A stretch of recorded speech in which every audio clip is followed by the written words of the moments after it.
Assalamualaikum warahmatullahi wabarakatuh. Pada pertemuan yang ketiga ini kita akan membicarakan tentang distribusi tegangan elastis. Distribusi tegangan pada suatu komponen struktur dapat dijelaskan secara sederhana pada gambar 3, yaitu kolom pendek dengan lebar B dan dibebani dengan beban terpusat normal sebesar N. Semakin mendekati beban N ke atas atau ke bawah, tegangan semakin tidak linier. Kalau kita lihat pada gambar 3 ini, yang lebar kolomnya selebar B, kita lihat tegangan dari ujung atas atau dari ujung bawah setinggi B, maka akan terlihat tegangannya seperti gambar yang B ini. Namun semakin mendekati N, misalnya masuk ke setengah B, maka tegangannya semakin tidak linier. Jadi yang bagian tengah semakin tinggi, sedangkan yang di samping semakin pendek. Kalau kita lihat lagi di gambar D, ya, dari seperempat bentang, ini di tengahnya semakin tinggi lagi.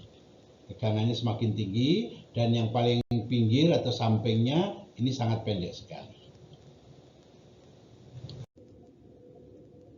Secara sederhana, tegangan tekan pada kolom pendek tersebut dapat dinyatakan dengan persamaan yang sederhana, yaitu F sama dengan N per A, di mana F-nya adalah tegangan, N-nya beban, dan A-nya adalah luas kolom. Apakah jawaban tersebut benar? Menurut teori elastisitas Timoshenko dan Goodyear tahun 1951, dinyatakan bahwa regangan dan tegangan maksimum terjadi pada daerah sekitar beban kerja. Dari gambar 3 dapat dilihat bahwa tegangan maksimum mengecil pada daerah penampang yang menjauhi beban kerja dan hampir merata pada penampang sejarak B dari beban kerja, di mana B-nya adalah lebar kolom. Keadaan ini sesuai dengan asas Saint-Venant yang menyatakan bahwa gaya-gaya yang bekerja pada bidang dan dalam keadaan keseimbangan akan mempengaruhi daerah sekitarnya sejauh H dengan tegangan sebesar F. Pengaruh F akan mengecil menjadi 0 menjauhi pusat gaya-gaya tersebut, seperti diperlihatkan pada gambar 4. Jadi kalau di sini ada gaya sebesar F, maka gaya F itu akan mengakibatkan ada reaksi setengah F di sebelah kiri maupun atasnya dan setengah F di sebelah bawahnya. Dari setengah F ini akan mempengaruhi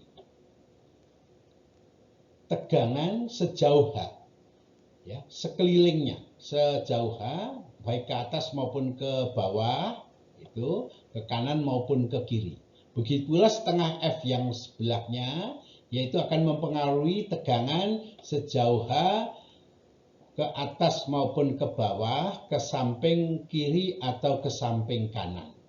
Sehingga di situ terdapat tegangan yang tegangannya itu tidak sama dengan 0, sehingga di sini digambarkan daerah terarsir itu tegangannya tidak sama dengan 0, sedangkan di luar daerah yang terarsir tegangannya adalah sama dengan 0.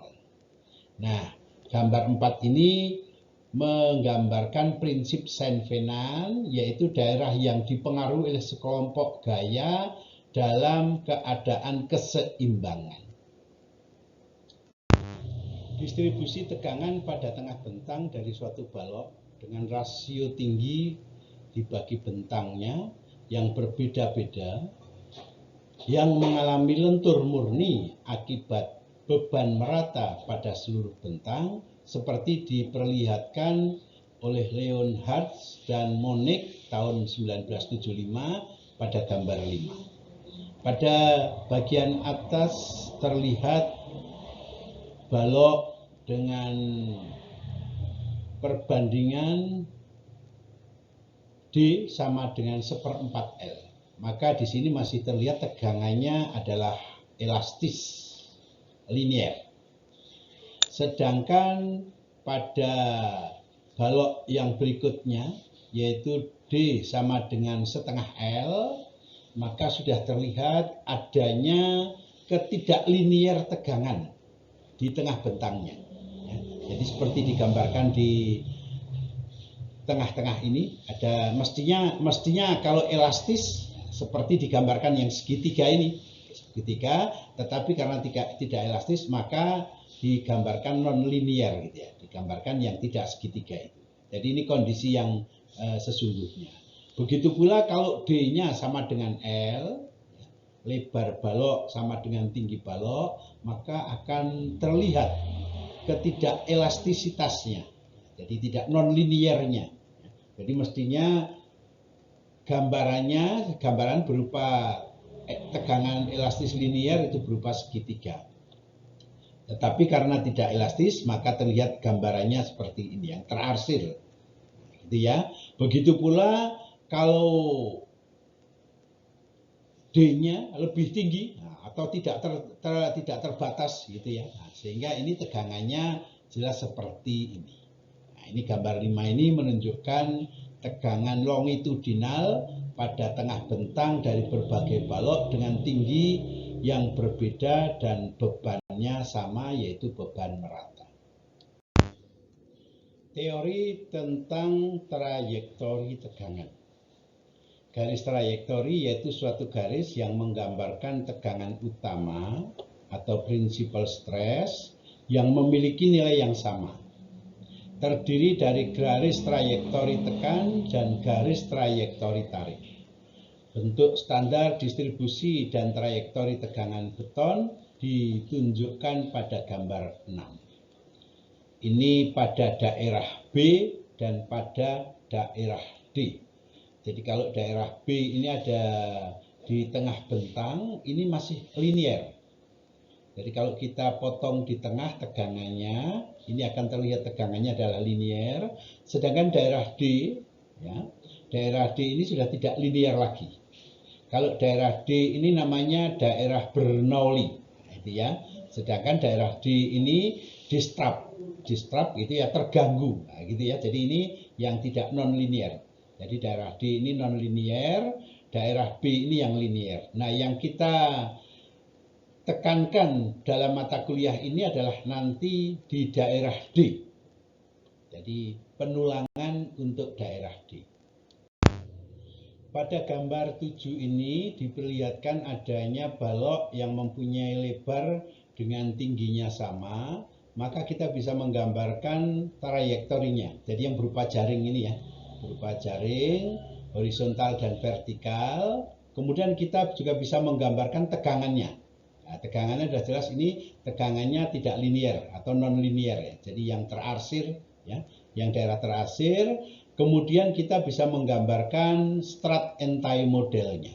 Nah, jadi seperti gambar trapesium ini ya, gitu ya. Jadi ini berupa rangka batang, ada desak dan ada tarik. Pada gambar 8 memperlihatkan adanya trayektori tegangan utama, distribusi tegangan elastis akibat beban terpusat dengan lokasi beban dan landasan yang besarnya berbeda. Sehingga pada gambar yang sebelah kiri ini dengan beban terpusat di tengah akan menghasilkan tegangan yang sama besar pada landasannya.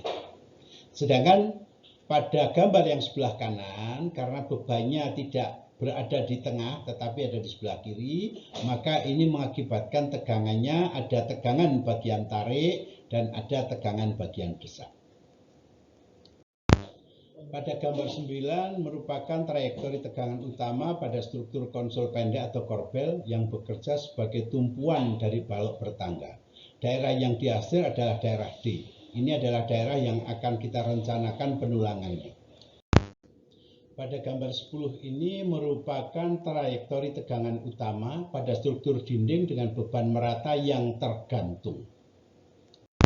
Gambar 11 ini menunjukkan trayektori dan distribusi tegangan elastis pada struktur dinding dengan lebar dasar lebih kecil dari lebar bagian atasnya.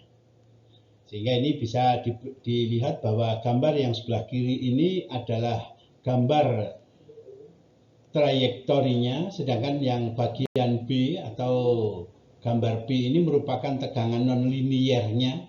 Itu ya, ini dengan bebannya adalah beban merata penuh, tetapi kalau bebannya misalnya merata sebagian, maka tegangannya akan seperti diperlihat pada gambar C.